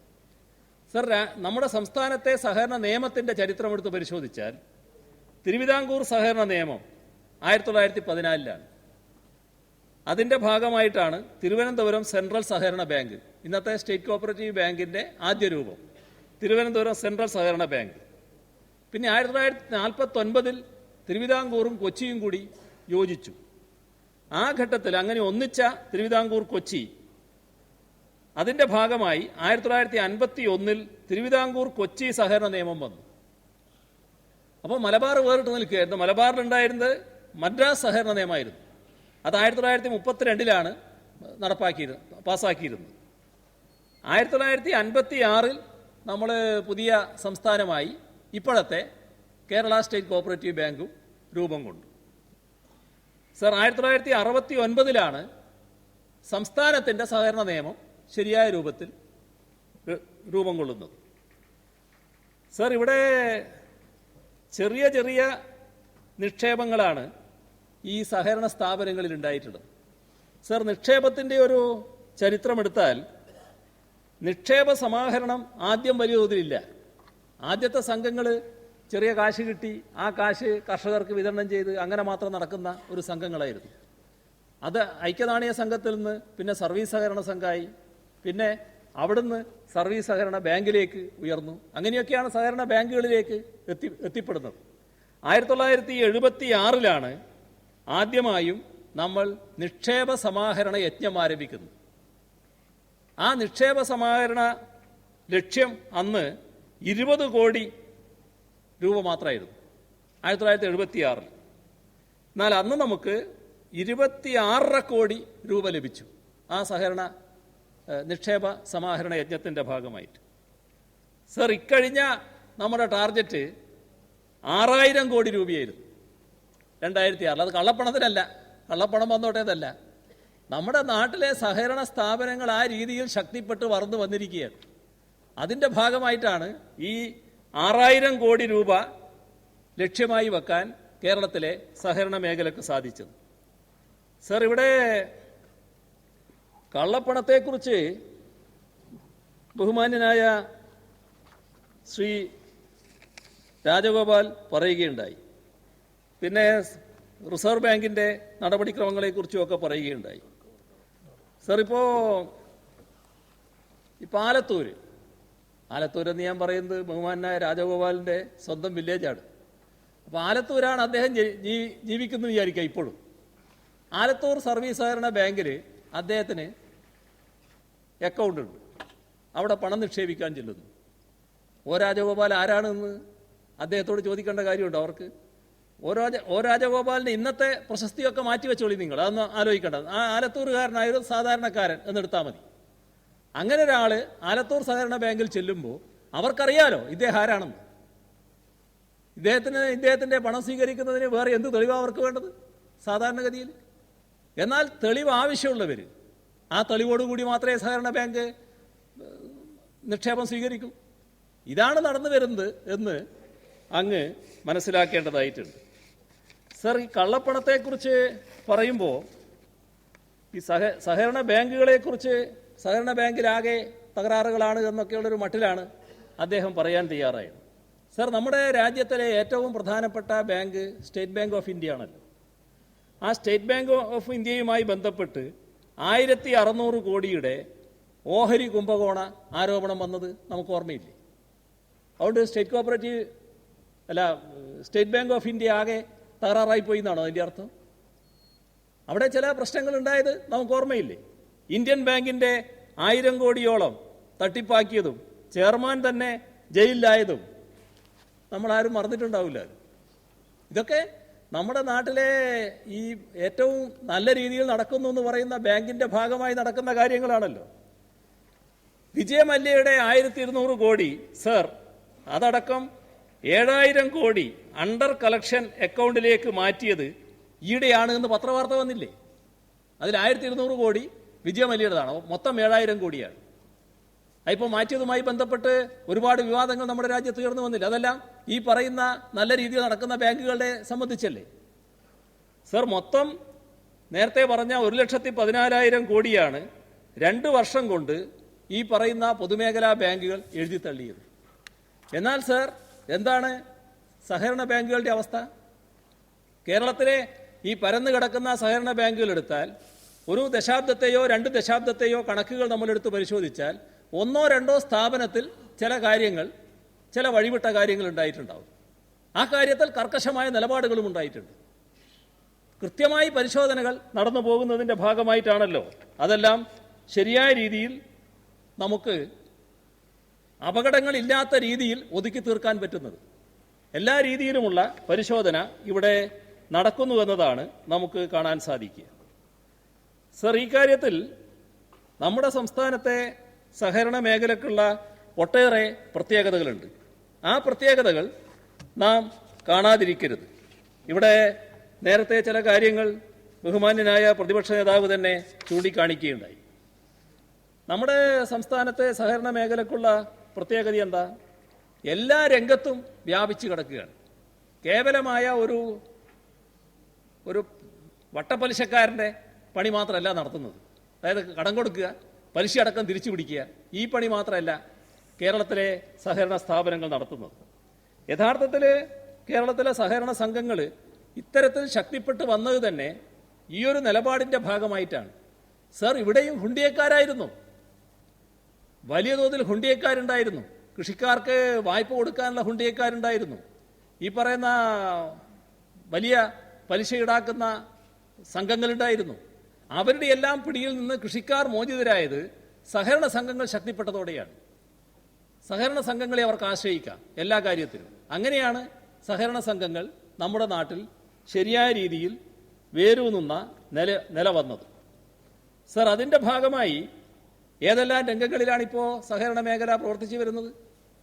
നമ്മുടെ നാട്ടിലെ ഒട്ടേറെ മേഖലകളിൽ ഇപ്പോൾ ഇവിടെ പറഞ്ഞു, പല തരത്തിലും ഉള്ള മേഖലയെപ്പറ്റി ഇവിടെ പരാമർശിക്കുകയുണ്ടായി. ഇത്തരം കാര്യങ്ങളെല്ലാം സഹകരണ മേഖലക്കല്ലാതെ മറ്റൊരു ബാങ്കിന് നടത്താൻ പറ്റുമോ? സർ, സഹകരണ മേഖലയുടെ പ്രവർത്തനമില്ലാതായാൽ നമ്മുടെ നാട്ടിൽ സംഭവിക്കാൻ പോകുന്നത് ഇന്ന് നടന്നു വരുന്ന ഒട്ടേറെ മേഖലകൾ ഇല്ലാതാവുക എന്താണ്? നിങ്ങൾ വെറും വായ്പ വാങ്ങുക, വായ്പ കൊടുക്കുക, പലിശ അടക്കം തിരിച്ചു വാങ്ങുക, ഈ നടപടി മാത്രമേ സ്വീകരിക്കാൻ പാടുള്ളൂ എന്ന് പറഞ്ഞാൽ നമ്മുടെ കുടുംബശ്രീക്ക് വായ്പ കൊടുക്കുന്നുണ്ട്. ഈ സഹകരണ സംഘങ്ങൾ കൊടുക്കുന്ന വായ്പ മറ്റേതെങ്കിലും കൂട്ടർ കൊടുക്കൂ? കാരണം നിശ്ചിത നിരക്കിലാണ് കൊടുക്കുന്നത്. കൃഷിക്കാർക്ക് പലിശരഹിത വായ്പയാണ് കൊടുക്കുന്നത്. മറ്റാർക്കെങ്കിലും കൊടുക്കാൻ കഴിയും? സർ, ഇവിടെ സർക്കാർ നടപ്പാക്കിയ ഒരു കാര്യത്തെക്കുറിച്ച് ബഹുമാനായ അംഗം കുഞ്ഞാലിക്കുട്ടി പറഞ്ഞല്ലോ നേരത്തെ. അദ്ദേഹം പറഞ്ഞ കാര്യം അക്ഷയ സെന്റർ തുടങ്ങുന്ന ഘട്ടമാണ്. സർ, അതുപോലെ തന്നെ ഇവിടെ കേരളത്തിൽ വളരെ പ്രസിദ്ധമായ രീതിയിൽ നടന്നൊരു കാര്യമായിരുന്നു EMS ഭവന നിർമ്മാണ പദ്ധതി. ഇത്തരം കാര്യങ്ങളുമായിട്ടൊക്കെ സഹകരിച്ച് പ്രവർത്തിക്കാൻ തയ്യാറാകുന്നത് നമ്മുടെ സഹകരണ സംഘങ്ങൾ മാത്രമാണല്ലോ, സഹകരണ ബാങ്കിലെ നിക്ഷേപം മാത്രമാണല്ലോ. ഇപ്പോൾ നമ്മുടെ ക്ഷേമപ്രവർത്തനങ്ങളുടെ ഭാഗമായി നമ്മൾ കൊടുക്കേണ്ടിയിരുന്ന കുടിശ്ശിക, ആ കുടിശ്ശിക മുഴുവൻ കൊടുത്തു തീർക്കാൻ ഈ ഗവൺമെൻറ് തീരുമാനിച്ചപ്പോൾ എങ്ങനെയാണ് ഇവരുടെ കയ്യിലേക്ക് എത്തുക? അവർ പലരും പോയി വാങ്ങാനൊക്കെ വിഷമമുള്ളവരാണ്. എങ്ങനെയാണ് കയ്യിലേക്ക് എത്തിക്കുക എന്ന പ്രശ്നം വന്നു. അതിൽ ഗവൺമെൻറ് തീരുമാനിച്ചു എന്നാൽ സഹകരണ സംഘങ്ങൾ മുഖേന കൊടുക്കുക. എല്ലാം കൊടുത്തല്ലോ കൃത്യമായിട്ട്. ഇതൊക്കെ മറ്റാർക്കെങ്കിലും ചെയ്യാൻ സാധിക്കൂ? അപ്പോൾ ഈ സാമൂഹ്യ പ്രതിബദ്ധതയോടെയുള്ള കാര്യങ്ങൾ നിർവഹിക്കുന്നതിൽ സഹകരണ മേഖലയാണല്ലോ ഇന്ന് മുന്നിട്ട് നിൽക്കുന്നത്. അപ്പോൾ ഒരുപാട് പ്രവർത്തനങ്ങൾ എല്ലാം വിശദീകരിക്കാൻ ഞാനിപ്പോൾ മെനക്കെടുന്നില്ല. സഹകരണ മേഖലയുടേതായി നമ്മുടെ നാട്ടിൽ നടക്കുകയാണ്. ആ പ്രവർത്തനങ്ങൾ സാമൂഹ്യ പ്രതിബദ്ധതയോടെ ഏറ്റെടുത്തതാണ്. അത് മുഴുവൻ ഒഴിവാക്കാൻ പറ്റുന്നതല്ല. ഇവിടെ കള്ളപ്പണത്തിൻ്റെ കാര്യത്തിൽ ഒരു തരത്തിലുള്ള ആശങ്കയും വേണ്ട. ആരെങ്കിലും കള്ളപ്പണം നിക്ഷേപിച്ചിട്ടുണ്ടെങ്കിൽ എൻഫോഴ്സ്മെൻറ്റിൻ്റെ ഏത് പരിശോധനയും അവിടെ നടന്നോട്ടെ. എല്ലാം സഹകരിക്കാൻ സഹകരണ മേഖല സന്നദ്ധമാണ്. അതിനാവശ്യമായ എല്ലാ ഒത്താശകളും സർക്കാർ ചെയ്തു കൊടുക്കുകയും ചെയ്യും. നമ്മൾ ആരും അതിനെതിരല്ല, ഒരു സഹകരണ സ്ഥാപനവും എതിരല്ല. പക്ഷേ ഇല്ലാത്ത ഒരു കാര്യം പറഞ്ഞ് അനാവശ്യമായ ഒരു ചിത്രീകരണം നടത്തേണ്ടതായിട്ടുണ്ടോ? ഏത് സ്ഥാപനത്തെക്കുറിച്ചാണ് സംശയം? ആ സംശയമുള്ള സ്ഥാപനങ്ങൾ പരിശോധിക്കാം, അവിടെ കള്ളപ്പണം ഉണ്ടോ എന്ന് കണ്ടെത്താം. ആവശ്യമായ നടപടി കള്ളപ്പണക്കാർക്കെതിരെ എടുക്കുന്നതിന് എല്ലാ പിന്തുണയും കൊടുക്കാം. സർ, ഇവിടെ അതിനൊന്നും ഒരു തടസ്സമില്ലല്ലോ. കള്ളപ്പണത്തിൻ്റെ പേര് പറഞ്ഞ് സഹകരണ സ്ഥാപനങ്ങൾക്ക് പ്രവർത്തനാനുമതി നിഷേധിക്കുക എന്നതിനോട് യോജിക്കാനാവില്ല. അതാണ് പ്രശ്നം. സർ, ഇവിടെ കോപ്പറേറ്റീവ് അർബൻ ബാങ്കുകൾക്ക് എല്ലാ സൗകര്യങ്ങളും ലഭിക്കുന്നു. കോപ്പറേറ്റീവ് അർബൻ ബാങ്കും കേരളത്തിലെ സഹകരണ ബാങ്കുകളും എടുത്താൽ അർബൻ ബാങ്കിൻ്റെ എത്രയോ മടങ്ങല്ലേ സാധാരണ സഹകരണ ബാങ്കുകളുടെ ശക്തി. ഒരു സാമ്പത്തിക സ്ഥാപനമെന്ന നിലക്കുള്ള അർബൻ ബാങ്കിൻ്റെയും സഹകരണ ബാങ്കുകളുടെയും ശക്തി താരതമ്യപ്പെടുത്തിയാൽ എത്രയോ വലുതല്ലേ സഹകരണ ബാങ്കുകളുടെ കരുത്ത്, സാമ്പത്തിക കരുത്ത്. അതിനിതൊന്നും കൊടുക്കില്ല എന്ന് പറഞ്ഞാലോ? പിന്നെ സർ എന്ത് ന്യായമാണ് ജില്ലാ ബാങ്കിനില്ല എന്ന് പറയുന്നത്? ജില്ലാ ബാങ്ക് ചിലതൊക്കെ സാധാരണക്കുള്ള ഒരു ഷെഡ്യൂൾ ബാങ്കിന്റെ അത്ര കരുത്തുള്ളതാണ്. കേരളത്തിലെ ചില ജില്ലാ ബാങ്ക് എടുത്താൽ അത്രത്തോളം സാമ്പത്തിക ഭദ്രതയുള്ളതാണ്. എന്ത് കണക്കിൽപ്പെടുത്തിയിട്ടാണ് അങ്ങനെ ചെയ്തത്? സർ, ഞങ്ങള് ധനകാര്യമന്ത്രിയും ഞാനും ഒന്നിച്ചായിരുന്നു കേന്ദ്ര ധനകാര്യമന്ത്രിയെ കണ്ടത്. ഞങ്ങൾ ഈ പ്രത്യേകതകളൊക്കെ അദ്ദേഹത്തോട് പറഞ്ഞു. ഞങ്ങളൊരു ബോധ്യം ഉണ്ടായത് അദ്ദേഹത്തിനെല്ലാം ബോധ്യമായി എന്നാണ്. കാരണം അദ്ദേഹം നല്ല പ്രതികരണമായിരുന്നു. അത് ശരിയാണ് എന്ന തരത്തിൽ തന്നെയാണ് പ്രതികരിച്ചത്. അപ്പം ഞങ്ങൾ ധരിക്കുന്നത് കേരളത്തിലെ അന്ന് ജില്ലാ ബാങ്കുകൾക്ക് അനുമതിയുണ്ട്, സഹകരണ ബാങ്കുകൾക്ക് കൂടി അനുമതി കിട്ടാൻ പോവുകയാണ് എന്ന ധാരണയോടെയാണ് ഞങ്ങൾ തിരിച്ചു വന്നത്. അവിടെ തന്നെ ഇരിക്കുമ്പോഴാണ് ഉച്ചയ്ക്ക് ശേഷം ഈ വാർത്ത വരുന്നത് ജില്ലാ ബാങ്കിൽ ഇത് എടുത്തു കളഞ്ഞു, സഹകരണ ബാങ്കിന് അനുമതിയില്ല. അപ്പോൾ പിന്നെ അവിടെയുള്ള എം പിമാരെ ആകെ വിളിച്ചു. കേരളത്തിലെ എം പിമാരൊക്കെ അവിടെയുണ്ട്. അങ്ങനെ അവരെ ആകെ വിളിച്ച് അവരുമായിട്ട് സംസാരിച്ചു. അവരെല്ലാവരും കൂടി പ്രധാനമന്ത്രിയെയും ധനകാര്യമന്ത്രിയെയും കാണണമെന്ന് തീരുമാനിച്ചു. അതാണ് ബഹുമാനായ എ കെ ആന്റണിയുടെ നേതൃത്വത്തിൽ ധനകാര്യമന്ത്രിയെ കണ്ടുവെന്ന് പറഞ്ഞത്. അത് കണ്ട് ചർച്ച നടത്തി. നല്ല മറുപടി തന്നെ അപ്പോഴും കിട്ടിയിട്ടുണ്ട്. അതിൽ വേറെ മറുപടിയിൽ നിന്ന് അദ്ദേഹം പിന്നോട്ട് പോയിട്ടില്ല. അപ്പോഴും പറഞ്ഞത് RBI ഗവർണറുമായിട്ട് സംസാരിക്കാം, നിങ്ങളെ സംസ്ഥാനത്തിൻ്റെ പ്രത്യേകതകൾ ഞങ്ങൾ മനസ്സിലാക്കുന്നുണ്ട്, മറ്റു സംസ്ഥാനത്തിലെ പോലുള്ള ഒരു സഹകരണ മേഖലയല്ല, ആ പ്രത്യേകത പൂർണ്ണമായിട്ട് മനസ്സിലാക്കുന്നുണ്ട് എന്നൊക്കെയാണ് അവരോടും സംസാരിച്ചത്. അത് ആ കാര്യം ശ്രീ ആന്റണി തന്നെ പിന്നീട് പറയുകയും ചെയ്തു. സർ, ഒന്നും നടക്കുന്നില്ലല്ലോ. അതേ എം പിമാര് ഇന്ന് 10:30 മുതൽ 11:30 വരെ പാർലമെന്റിൽ സത്യാഗ്രഹം ഇരിക്കേണ്ടി വന്നു. ഇതിൻ്റെ ഭാഗമായിട്ട് നമ്മളിവിടെ ചർച്ച നടത്തിക്കൊണ്ടിരിക്കുമ്പോൾ അവരവിടെ സത്യാഗ്രഹ സമരം നടത്തുകയായിരുന്നു. സർ, അവരിന്ന് വൈകുന്നേരം രാഷ്ട്രപതിയെ കാണാൻ പോവുകയാണ് ഇതുമായി ബന്ധപ്പെട്ട് തന്നെ. സർ, ഒരു യോജിപ്പ് ഇപ്പോൾ ഇവിടെ ഉയർന്നു വന്നിട്ടുണ്ട് ഈ കാര്യത്തിൽ. ആ യോജിപ്പ് ശക്തിപ്പെട്ട് കൊണ്ടുവരികയാണ് വേണ്ടത്. സർ, ഇതിൽ കക്ഷി രാഷ്ട്രീയം കാണേണ്ടതായിട്ടില്ല. നമ്മുടെ നാട്ടിൽ സഹകരണ മേഖല ശക്തിപ്പെട്ടു വരണം. ഇതാണ് ഇവിടെ ആവശ്യം. ഈ ശക്തമായി നിൽക്കുന്ന നാടിൻ്റെ ജീവനാഡിയായി മാറിയിട്ടുള്ള ഈ സഹകരണ മേഖല തകർന്നുകൂടാ. ഇതാണ് പ്രശ്നം. അതിലെന്തിനാണ് അനാവശ്യമായ ഭിന്നതയുണ്ടാക്കുന്നത്? അപ്പോൾ ഈ കാര്യം പ്രധാനമായും കാര്യങ്ങൾ മനസ്സിലാക്കാൻ തയ്യാറാകേണ്ടത് ശ്രീ ഒ രാജഗോപാലിനെ പോലുള്ള പരിണിതപ്രജ്ഞനായ രാഷ്ട്രീയ നേതാവ് കൂടിയാണല്ലോ അദ്ദേഹം. അപ്പോൾ അദ്ദേഹമൊക്കെ ഈ കാര്യങ്ങൾ മനസ്സിലാക്കാൻ തയ്യാറാകണം. അത് പഴയ ചില മറ്റ് തെറ്റായ നിലപാടുകളുടെ ഭാഗമായി മാറിപ്പോകുന്ന നില സ്വീകരിക്കാൻ പാടില്ല. നമുക്ക് നമ്മുടെ സഹകരണ സ്ഥാപനങ്ങളെ സംരക്ഷിക്കാനാവണമല്ലോ. അദ്ദേഹം സംസാരിക്കുമ്പോൾ തന്നെ പറഞ്ഞല്ലോ സഹകരണ മേഖലയുടെ പ്രത്യേകത. ഏതെങ്കിലും സ്ഥാപനത്തിൽ വഴിവിട്ട് എന്തെങ്കിലും ഉണ്ടെങ്കിൽ ആ വഴിവിട്ട നടപടികളെ ആരും ഇവിടെ സംരക്ഷിക്കാൻ പോകുന്നില്ല. അതിനെതിരെ എന്ത് നടപടിയും സ്വീകരിക്കാം. എവിടെയാണെന്ന് പറഞ്ഞോളി, അവിടെ സാധാരണഗതിയിൽ നടപടി സ്വീകരിക്കാം. സഹകരണ ബാങ്ക് വേണോ വേണ്ടേ? സഹകരണ ബാങ്കിൽ ബാങ്കിങ് ഇടപാട് വേണോ വേണ്ടേ? ഇതാണ് പ്രശ്നം. ആ പ്രശ്നത്തിന് നാം ഒറ്റക്കെട്ടായി തന്നെ നമ്മുടെ രാജ്യത്തിന് മുന്നിൽ നിൽക്കേണ്ടതായിട്ടുണ്ട്. ഈ കാര്യം നമുക്ക് നേടിയെടുക്കാൻ കഴിയേണ്ടതായിട്ടുണ്ട്. ഇവിടെ ഇന്ന് നമ്മളെല്ലാവരും പത്രത്തിൽ വായിച്ചല്ലോ, ആ കണമല സർവീസ് സഹകരണ ബാങ്കിൽ പണം നിക്ഷേപിച്ച് ഓമനക്കുട്ടൻപിള്ള അദ്ദേഹം വല്ലാത്ത മാനസികാവസ്ഥയിലായിപ്പോയി ഇതെല്ലാം കേട്ടപ്പോൾ. കാരണം നിങ്ങൾ പണം പിൻവലിക്കാൻ കഴിയുന്നില്ല. ആ സാധു വിചാരിച്ചിട്ടുണ്ടാവും ഇനി ഇത് പിൻവലിക്കാനേ പറ്റില്ല. അപ്പോൾ പിന്നെ എന്താ വഴി?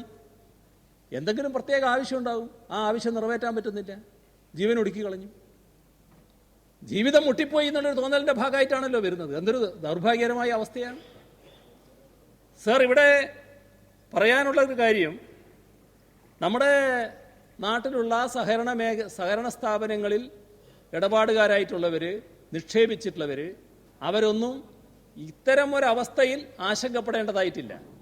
അവിടെ നിക്ഷേപിച്ച പണത്തിൽ ഒരു ചില്ലിക്കാശ് പോലും നഷ്ടപ്പെടില്ല എന്ന ഗ്യാരണ്ടി സംസ്ഥാന ഗവൺമെൻറ് നൽകുകയാണ്. ആ പണത്തിൻ്റെ കാര്യത്തിൽ ഒരു തരത്തിലുള്ള ആശങ്കയും ഉണ്ടാകേണ്ടതായിട്ടില്ല. സർ, ഇത്തരം ഒരു സാഹചര്യത്തിൽ നമുക്ക് ചെയ്യാൻ കഴിയുന്നതെല്ലാം നമുക്ക് ചെയ്യണമല്ലോ. എല്ലാ കാര്യങ്ങളും ഇപ്പോൾ ചെയ്തു. നമ്മൾ നിയമസഭ കൂടുന്നു, നമ്മുടെ വികാരം ഒന്നിച്ച് പ്രകടിപ്പിക്കുന്നു. എന്നാൽ കേന്ദ്ര ഗവൺമെന്റിന്റെ അടുത്ത് എല്ലാവരും കൂടി ഒന്നിച്ചു പോയി പ്രധാനമന്ത്രിയെയും ധനകാര്യമന്ത്രിയെയും എല്ലാം കണ്ട് നമ്മുടെ ആവശ്യം ഉണർത്തിക്കേണ്ടതായിട്ടുണ്ട്.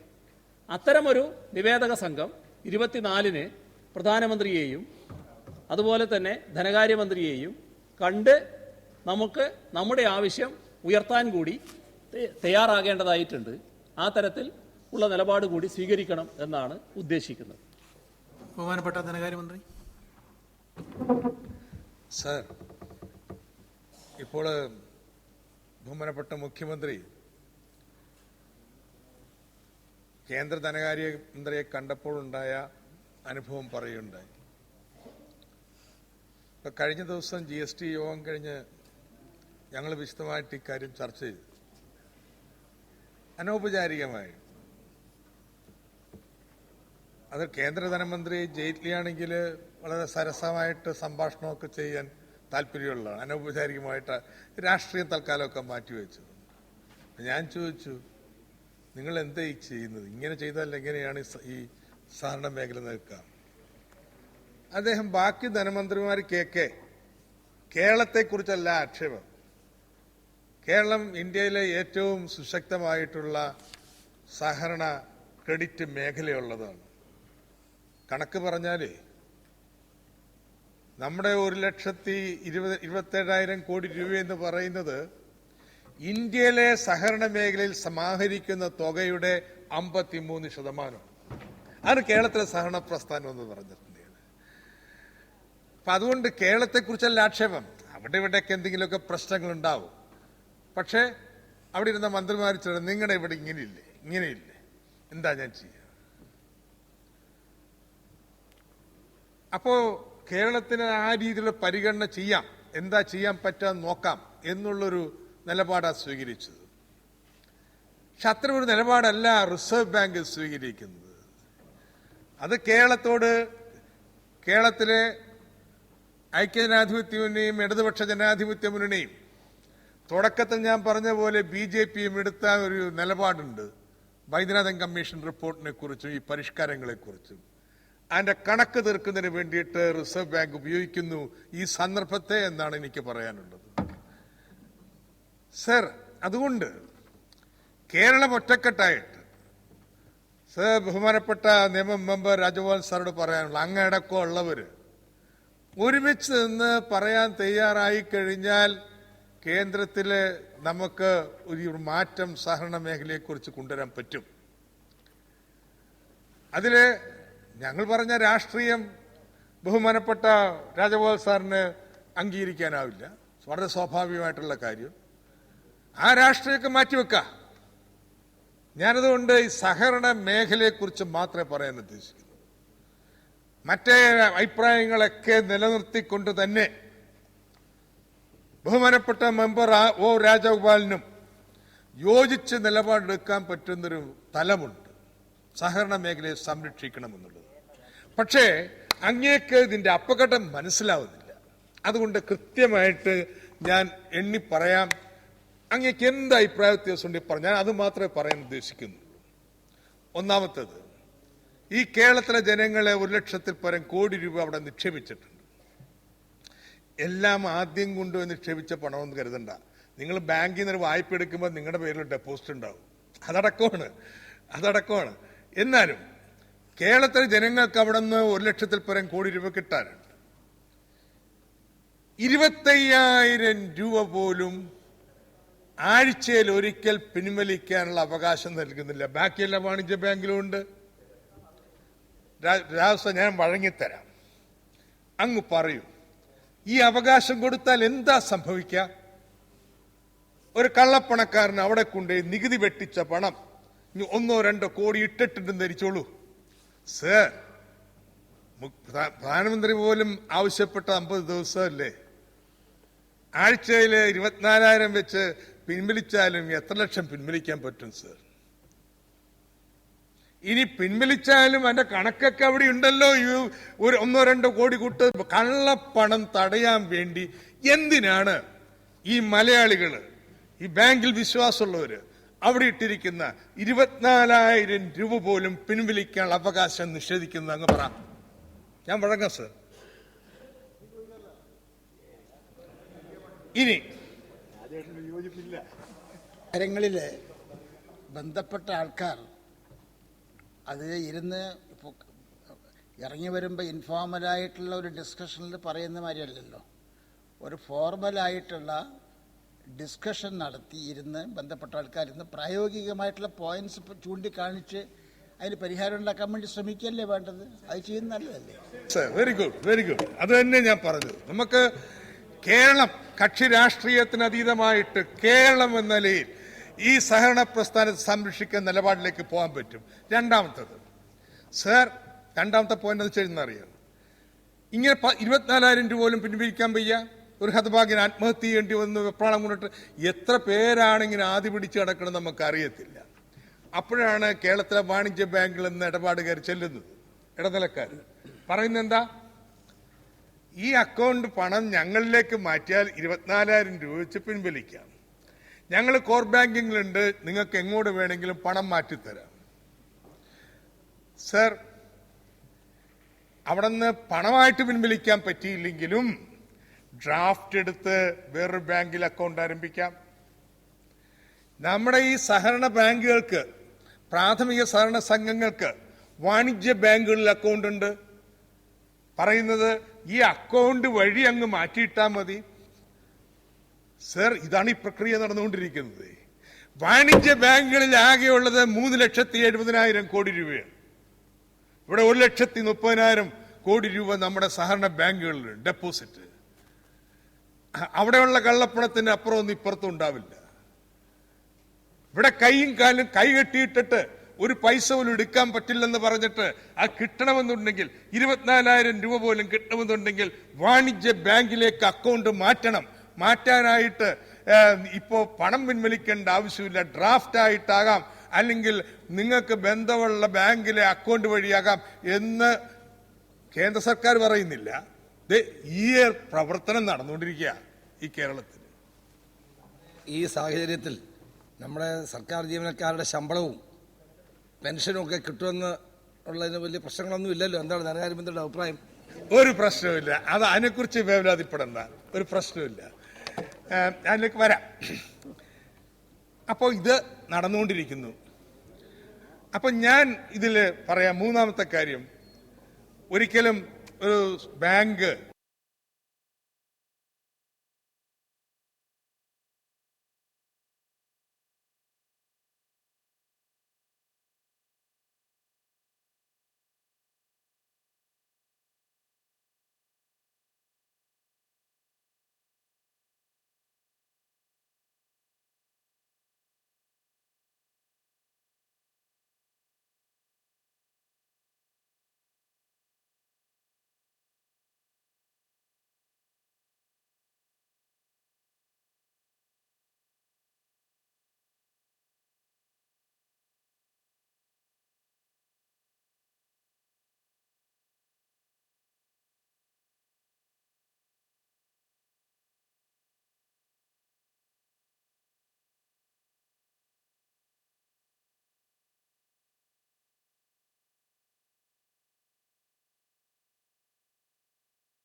ഒരു പൊളിറ്റിക്കൽ ഇഷ്യൂ അല്ലാതെ പ്രാക്ടിക്കൽ ആയിട്ടുള്ള ഇഷ്യൂ എന്നുള്ള നിലയ്ക്ക് എന്തുകൊണ്ട് സമീപിച്ച് അവരോട് പറഞ്ഞ് ഈ ഡിഫിക്കൽട്ടീസ് ചൂണ്ടിക്കാണിച്ചുകൂടെ? എത്രയോ റിലാക്സേഷൻസ് വരുന്നുണ്ടല്ലോ, മാറ്റിക്കൊണ്ടിരിക്കുന്നുണ്ടല്ലോ. മുഖ്യമന്ത്രി ഇത് രണ്ടാമത്താണ് അദ്ദേഹം ചോദിക്കുന്നത്. അതുകൊണ്ടാണ് ഞാൻ പറയുന്നത്, ഇത് നമ്മളെന്തോ ആദ്യം ഒരു പ്രക്ഷോഭത്തിലേക്ക് പോയി എന്നുള്ളൊരു മട്ടിലാണ് അദ്ദേഹം കാര്യങ്ങൾ അവതരിപ്പിക്കുന്നത്. സർ, ഇവിടെ നടന്നത്, ഈ കാര്യം ഉണ്ടായ ഉടനെ തന്നെയാണ് ഞാൻ നേരത്തെ പറഞ്ഞു, ധനകാര്യമന്ത്രിയും ഞാനും കൂടി കേന്ദ്ര ധനകാര്യമന്ത്രിയെ കാണുന്നത്. അത് ഏതെങ്കിലും ഒരു സ്ഥലത്ത് നിന്ന് ഇറങ്ങി വരുമ്പോൾ കണ്ടതല്ല, ഇരുന്ന് കാര്യങ്ങൾ ചർച്ച ചെയ്യുക തന്നെയാണ്. അദ്ദേഹം പറഞ്ഞ ഇരുന്ന് കാര്യങ്ങൾ ചർച്ച ചെയ്തതെന്നാണ്. ഇരുന്ന് തന്നെ കാര്യങ്ങൾ ചർച്ച ചെയ്തു. ഈ പറഞ്ഞ എല്ലാ പ്രശ്നങ്ങളും ഉന്നയിച്ചു. ഈ പറഞ്ഞ പ്രശ്നങ്ങളൊക്കെ ഉന്നയിച്ചപ്പോൾ അദ്ദേഹത്തിൻ്റെ പ്രതികരണവും ഞാൻ നേരത്തെ പറഞ്ഞു. അതിനെതിരെയുള്ള നടപടികളാണ് പിന്നെ ഉണ്ടായത്. അതാണ് പ്രശ്നം. സർ, അടുത്ത പോയിന്റ്. അപ്പോ കൈയും കാലും കെട്ടിയിട്ടിരിക്കുക, 40,000 കോടി കിടക്കുന്നത് എടുക്കാൻ ഒരു വഴിയില്ല. ആളുകളാണെങ്കിൽ ദേ പുറകെ കൂടി പിന്നോം വഴി കൂടി ഇത് വലിക്കാൻ ശ്രമിച്ചുകൊണ്ടിരിക്കുന്നു. മനുഷ്യൻ ആദി പിടിച്ച് ആത്മഹത്യ ചെയ്യുന്നു, ഒരു പരിഭ്രാന്തി പടരുന്നു. അങ്ങനെ പടർന്ന് വന്നു കഴിയുമ്പോൾ 2 ആഴ്ച കഴിയുമ്പോൾ എല്ലാ നിയന്ത്രണങ്ങളും നീക്കി നിങ്ങൾക്ക് സ്വതന്ത്രമായി എടുക്കാന്ന് പറഞ്ഞാൽ നടക്കാൻ പോകുന്ന എന്താണെന്നറിയാമോ? റൺ ഓൺ ദ ബാങ്കാണ്.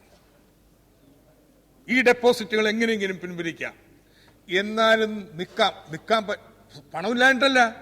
നമ്മുടെ കൊടുക്കാനുള്ള ബാധ്യതകള് 1,20,000 കോടി ഉള്ളതില് നമ്മൾ 70,000 കോടി രൂപ വായ്പ കൊടുത്തു കഴിഞ്ഞു. 80,000 കോടി രൂപ വായ്പ കൊടുത്തിരിക്കുകയാണ്. അത് 1 വർഷത്തേക്ക്, 2 വർഷത്തേക്ക്, 4 വർഷത്തേക്ക്. അതുകൊണ്ട് ഇത് മുഴുവൻ ബാധ്യത തീർക്കാൻ പറ്റത്തില്ല. പിൻവലിക്കാൻ പറ്റുന്നവരെ ബാങ്കിന് നിൽക്കാൻ പറ്റൂ സർ. കേരളത്തിലെ സഹകരണ പ്രസ്ഥാനത്തെ തകർക്കുന്നതിനുള്ള നീക്കമാണെന്ന് ഞാൻ പറയും.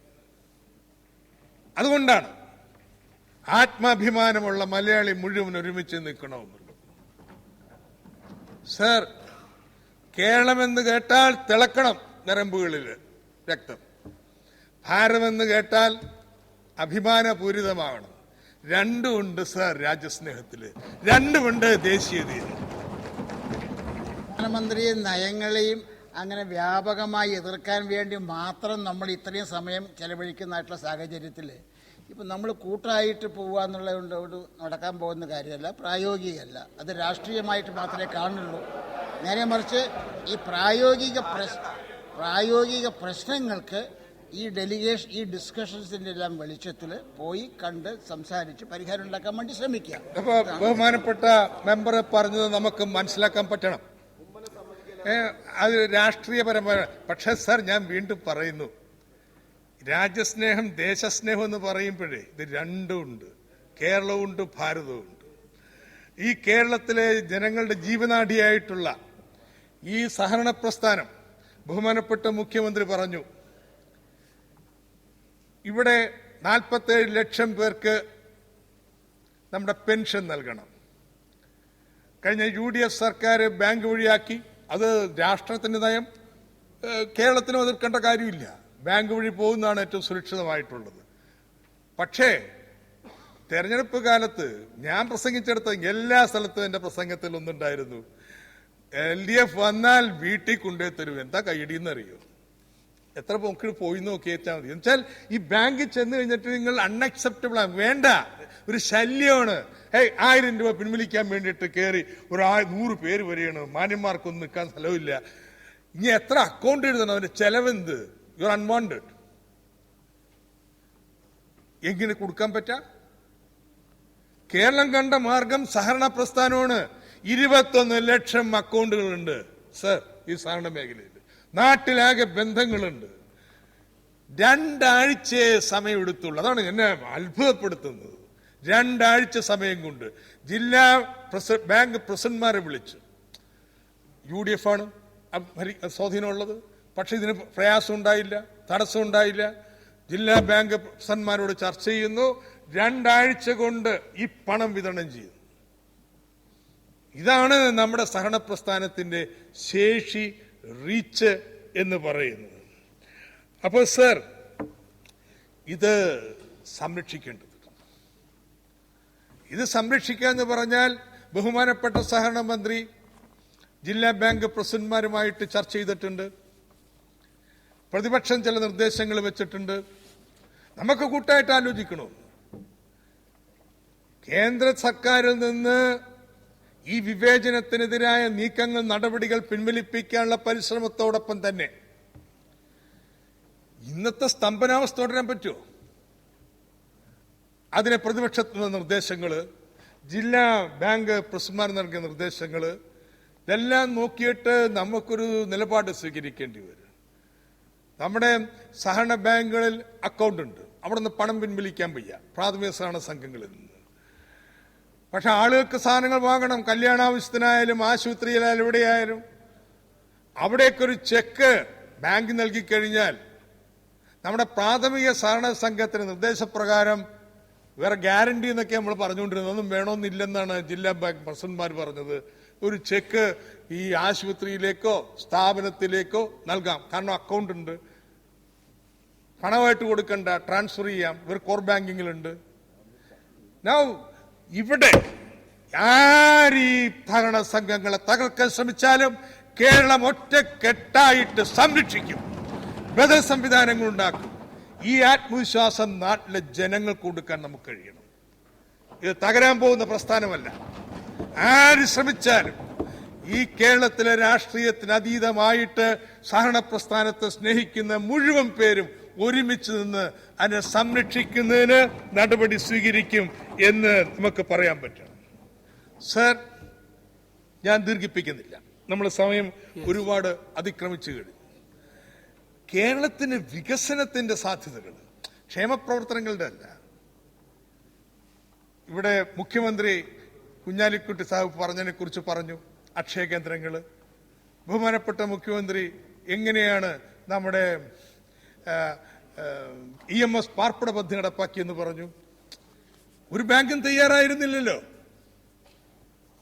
സഹകരണ പ്രസ്ഥാനമല്ലേ വന്നത്. അവിടെ ഇന്നത്തെ വിശേഷം എന്താ? കേരളവുമായിട്ട് ജൈവബന്ധമുള്ള മുഴുവൻ ബാങ്കുകളും മറ്റ് ആളുകൾ ഏറ്റെടുത്തുകൊണ്ടിരിക്കുക. SPT പോലും പോയി. ഈ നാടുമായിട്ടൊരു ബന്ധം, ഒരു മമത, ഒരു സ്നേഹം ഉള്ളൊരു ധനകാര്യ സ്ഥാപനം, അത് നമ്മുടെ സഹകരണ പ്രസ്ഥാനമാണ്. ഈ 40,000 കോടി രൂപ ഇന്ന് പലിശക്ക് വേറെ ബാങ്കുകളിൽ ഇട്ടിരിക്കുന്നു. വേണ്ടെന്ന് പാർപ്പിട പദ്ധതിക്ക് നമ്മുടെ പഞ്ചായത്തുകൾക്ക് വായ്പ നൽകാലോ, കിഫ്ബി ബോണ്ടുകൾ വാങ്ങാലോ. ഈ 40,000 കോടി രൂപ കേരളത്തിന്റെ വികസനത്തിന് വേണ്ടി ഉപയോഗിക്കാമല്ലോ, സർക്കാരിന്റെ നിയമങ്ങളൊന്നും ലംഘിക്കാതെ തന്നെ. വളരെ നിർണായകമായ സ്ഥാനം ജനങ്ങളുടെ ക്ഷേമത്തിന് മാത്രമല്ല, നാടിന്റെ വികസനത്തിന് വഹിക്കാൻ പറ്റുന്ന ഈ സഹകരണ പ്രസ്ഥാനത്തെ സംരക്ഷിക്കുന്നതിന് വേണ്ടിയിട്ട് രാഷ്ട്രീയത്തിന് അതീതമായിട്ട് ഈ സഭയ്ക്ക് യോജിക്കാൻ പറ്റണം. ബഹുമാനപ്പെട്ട നിയമ മെമ്പർ രാജഗോപാൽ സാറോട് പറയാനുള്ളത്, രാഷ്ട്രീയ വ്യത്യാസങ്ങളൊന്നും മാറ്റിവെക്കേണ്ടെന്ന്. ഞങ്ങൾ പറഞ്ഞ രാഷ്ട്രീയത്തിന് യോജിപ്പിനെ പറഞ്ഞുള്ളൂ. പക്ഷെ ഈ സഹകരണ പ്രസ്ഥാനത്തെ സംരക്ഷിക്കുന്നതിന് വേണ്ടിയിട്ട് ഒരുമിച്ച് ഒരു നിലപാട് സ്വീകരിക്കാൻ പറ്റണം സർ എന്ന് പറഞ്ഞുകൊണ്ട് എന്റെ വാക്കുകൾ അവസാനിപ്പിക്കും. ബഹുമാനപ്പെട്ട മുഖ്യമന്ത്രി, അങ്ങേക്ക് ചട്ടം 275 അനുസരിച്ചുള്ള സബ്സ്റ്റാൻഡീവ് മോഷൻ അവതരിപ്പിക്കാവുന്ന. സർ, 22 ചട്ടം 300 പ്രകാരം നിയമസഭ നടക്കുന്ന ചർച്ച ചട്ടം 275 പ്രകാരം അവതരിപ്പിക്കുന്ന സബ്സ്റ്റാൻഡീവ് മോഷൻ. സർ, കേന്ദ്ര സർക്കാർ 2016 നവംബർ 8 പുറപ്പെടുവിച്ച വിജ്ഞാപനത്തിലൂടെ 500, 1000 രൂപയുടെ നോട്ടുകൾക്ക് നിയമപ്രാബല്യമില്ലാതായതിനെ തുടർന്ന് സംസ്ഥാനത്തെ ജില്ലാ സഹകരണ ബാങ്കുകളെയും പ്രാഥമിക വായ്പാ സഹകരണ സംഘങ്ങളെയും പണമിടപാടുകളിൽ നിന്ന് പൂർണ്ണമായും ഒഴിവാക്കുന്നൊരവസ്ഥയാണ് സംജാതമായിരിക്കുന്നത്. കേന്ദ്ര സർക്കാരിൻ്റെ തികച്ചും ആകസ്മികമായ ഈ നയം കേരളത്തിലെ സഹകരണ മേഖലയെ തകർക്കുകയും സാധാരണ ജനങ്ങളുടെ ജീവിതം ദുസ്സഹമാക്കുകയും ചെയ്തിരിക്കുന്നു. കേരളത്തിലെ സഹകരണ പ്രസ്ഥാനങ്ങൾ സമസ്ത മേഖലയെയും സ്പർശിക്കുന്നതും രാജ്യത്തിന് തന്നെ മാതൃകയുമാണ്. ഇന്ത്യയിൽ സഹകരണ ബാങ്കിംഗ് രംഗത്ത് സ്വരൂപിക്കുന്ന നിക്ഷേപത്തിൻ്റെ 60% കേരളത്തിൻ്റെ വീതമാണ്. കൂടാതെ കേരളത്തിലെ സംസ്ഥാന ജില്ലാ പ്രാഥമിക സഹകരണ ബാങ്കുകളിൽ 3.51 കോടി അക്കൗണ്ടുകളും 1.27 ലക്ഷം കോടി രൂപയുടെ നിക്ഷേപവും 1 ലക്ഷം കോടി രൂപയുടെ വായ്പയും നിലവിലുണ്ട്. അതോടൊപ്പം നഗര ഗ്രാമ വ്യത്യാസമില്ലാതെ സമസ്ത ജനവിഭാഗങ്ങളുടെയും സാമ്പത്തിക ക്രയവിക്രയങ്ങളുടെ ജീവനാഡി കൂടിയാണ് സഹകരണ പ്രസ്ഥാനം.